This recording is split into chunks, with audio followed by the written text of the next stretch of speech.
শবে মেরাজের আমল বলতে কোনো কিছু আছে কিনা, এটা একটা বড় প্রশ্ন।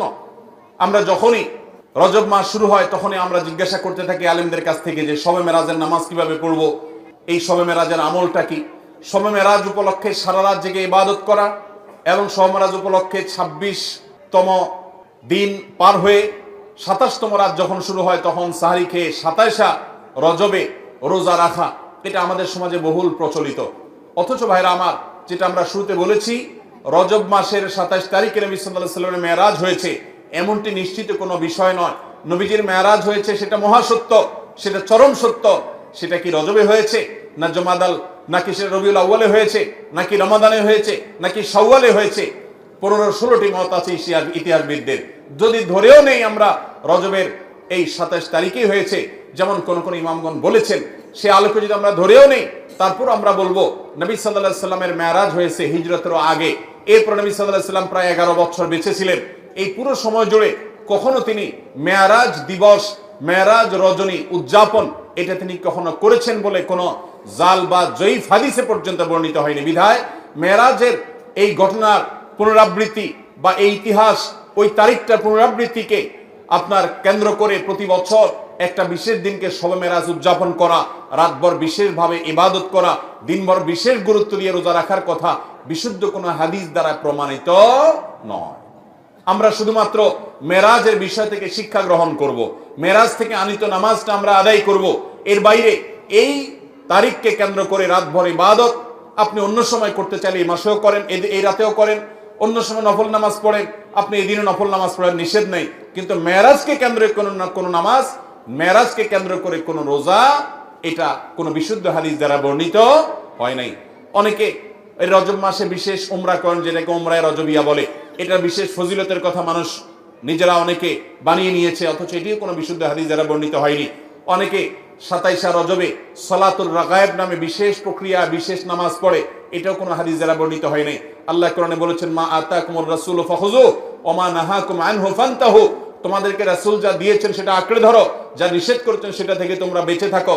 মন গড়া কোনো আমল করলে সওয়াব তো হবেই না, উল্টা বরং গুনাহ হবে। আমাদের সমাজে অনেক মানুষ আছেন যারা আজকাল এই সমস্ত কথা শুনলে বলেন যে এটা নাই সেটা নাই, কিছু লোক বাইরে হয়েছে, এটা নাই সেটা নাই শুধু বলে। ভাইরা বাবারা আমার, কোরআন এবং হাদিসে যদি থাকে আপনি 100 বার আমল করেন, আপনি একটু দেখেন, একটু যাচাই করেন, একটু চেক করেন। কোরআন হাদিস অনুবাদ হয়ে গেছে, কোনো বই পুস্তক নয়, হয় কোরআনে, আল্লাহর নবী করিম সাল্লাল্লাহু আলাইহি ওয়াসাল্লামের কোনো হাদিসে।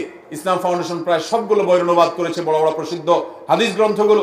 আপনি চেক করে দেখেন যে মেরাজের রাতকে কেন্দ্র করে, মেরাজের দিনকে, দিবসকে কেন্দ্র করে কোনো আমল সাহাবায়ে কেরাম করেছে কিনা, নবী সাল্লাল্লাহু আলাইহি ওয়াসাল্লাম করেছে কিনা। তিনি যদি করে আপনি কেন করবেন না?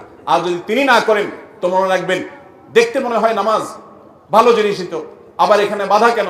অনেকে বলেও যে রাত্রে মানুষ নামাজ পড়বে, চুরি তো করবে না, গান তো শুনবে না, তাহলে কিছু হুজুররা বাধা কেন দেয়? ভাইরা আমার, নামাজ আপনি পড়েন, এটাতে কোনো সমস্যা নেই, কিন্তু এই রাতে কোরআন হাদিসের নির্দেশ, ইসলামের নির্দেশ মনে করে যদি কোনো কাজ করেন, অথচ ইসলাম আপনাকে নির্দেশ করে নাই, তাহলে সেটা হলো মন গড়া আমল। মন গড়া আমলকে বলা হয় বিদআত, আর বিদআত হলো গোমরাহি, ভ্রষ্টতা। ওয়া কুল্লু দালালাতিন ফিন্নার, আর নবীজি বলেছেন সকল ভ্রষ্টতার ঠিকানা কোথায়? জাহান্নাম। আমরা যখন খেতে চাষ করি, চাষ করলে শুধুমাত্র যখন আপনি ধানের গাছ লাগান, শুধু ধান গাছ হয় না সাথে আগাছাও হয়? আগাছা দেখতে ধানের মতো না? আমরা কি সে আগাছাগুলো রেখে দেই নাকি আস্তে আস্তে তুলে ফেলে দেই? যদি কেউ মনে করে আরে ধান গাছ তো অল্প একটু জায়গাতে আছে, আগাছার জায়গায় হয়েছে, সমস্যা কি? এই বেচারাকে তুলে কেন মেরে ফেলতে হবে? থাকুক না, ধান গাছও থাকুক, ওইটাও থাকুক, তাহলে ধানের ফসলের ফলন ভালো হবে। আপনার ঈমান এবং আমলের ফলন যদি ভালো হতে হয়, তাহলে বিদআত এবং মন গড়া আমল এগুলো থেকে নিজেকে সরাতে হবে। আপনি এমনি নিজে থেকে নফল আমল করেন, সেটা ভিন্ন কথা, কিন্তু বিশেষ কোনো দিবসে কোরআন হাদিসে আছে বা ইসলামের নির্দেশ মনে করে, বিশেষ ফজিলত মনে করে যখন করবেন, তখন সেটা বিদআতে পর্যবসিত হবে। অতএব মেরাজ এটাকে উদযাপন নয়, আসুন মেরাজকে উপলব্ধি করার চেষ্টা করি। মেরাজকে ঘটা করে পালন করা নয়, বরং মেরাজের শিক্ষাগুলো দিয়ে আমাদের জীবনকে আমরা সাজাবার চেষ্টা করবো তো ইনশাআল্লাহ। আল্লাহ রাব্বুল আলামিন আমাদের সবাইকে মেরাজের এই গুরুত্ব বুঝার তৌফিক দান করুন। এই মেরাজের অন্যতম বড় শিক্ষা হলো আমাদের প্রিয় নবী সাল্লাল্লাহু আলাইহি ওয়াসাল্লামের মর্যাদা কত বেশি। এই মেরাজ থেকে আমরা উপলব্ধি করার সুযোগ পাই, কারণ তিনি তার হাবিবকে ডেকে নিয়ে গেছেন এবং অন্য নবীদের সাথে সাক্ষাৎ করিয়েছেন, নবী এবং রাসূলদের ইমামতি করিয়েছেন। এতগুলো বিষয় দিয়ে আল্লাহ তাআলা প্রমাণ করেছেন তার হাবিবের মর্যাদা কত বেশি। সেই সাথে মসজিদে আকসা এবং বাইতুল মাকদিসের যে মর্যাদা অনেক বেশি, সেটাও কিন্তু এই মেরাজের ঘটনা থেকে বোঝা যায় যে আল্লাহর হাবিবকে আল্লাহ তাআলা সেখানে প্রথমে নিয়ে গেছেন এবং বলেছেন কোরআনে যে তার চতুর্পাশে আল্লাহ তাআলা বারাকা দিয়েছেন। অতএব আমরা মেরাজের এই সকল শিক্ষাগুলো আমরা অর্জন করার চেষ্টা করব তো ইনশাআল্লাহ, এই শিক্ষাগুলো ধারণ করব তো আমরা ইনশাআল্লাহ।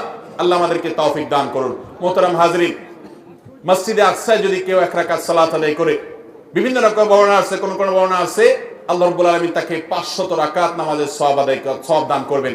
বহু নবী রাসূলগণ যে মসজিদের ইমাম ছিলেন, মুয়াজ্জিন ছিলেন, মুক্তাদি ছিলেন, সেই মসজিদে আল্লাহ রাব্বুল আলামিন জীবন মৃত্যুর আগে আমাদেরকে একবার হলেও যাওয়ার তৌফিক দান করুন।